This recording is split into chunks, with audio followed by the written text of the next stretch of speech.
brought to you by CFU, the power of service.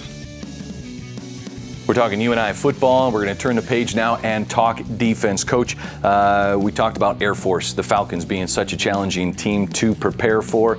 Defensively, that's got to be the biggest challenge, just the way the offense is structured for Air Force. Well, you're talking a wishbone type offense for the listener. It's the military offense that you're going to see is very unique only to the military for right now. But it's precision, it's being exact, it's taking advantage of the opponent's errors. It's what the military is. They're not going to make mistakes. They're going to play hard-nosed, straight-ahead football, and they're going to create some situations that put you in an adverse situation. And will you respond and stay in your lane? Will you do your job, or will you try to do multiple things, which in turn will create havoc?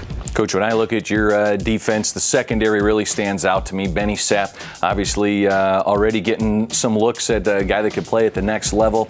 You've got Corby Sander. You've got a lot of experience in that secondary. We do, and that's another good factor into our seasons that we do have. I really trust in our safeties, what the three safeties are doing. We'll play with Stephen Black and DeMarcus Governor at the corners will start for us, but in their experience, they've been here.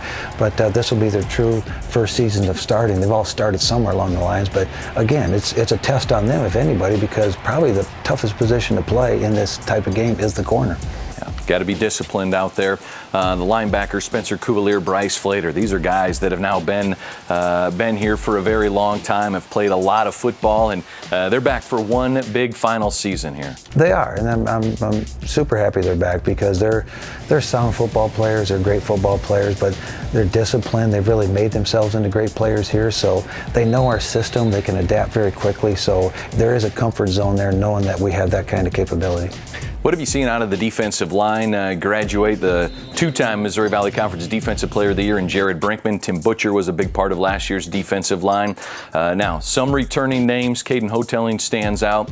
Christian Boyd, you've got some guys that are back. What do you see out of that D-line? Well, you go back. You've got Devin Rice, Christian Boyd, and Caden Hotelling, who you would say are returning starters.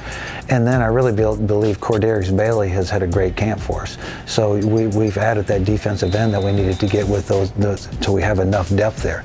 But it's the other players that are going to make an impact this season. You're not going to replace Butcher and Brinkman. I mean, we're going to have a multitude of guys go in there, and somebody's got to develop into that kind of player. So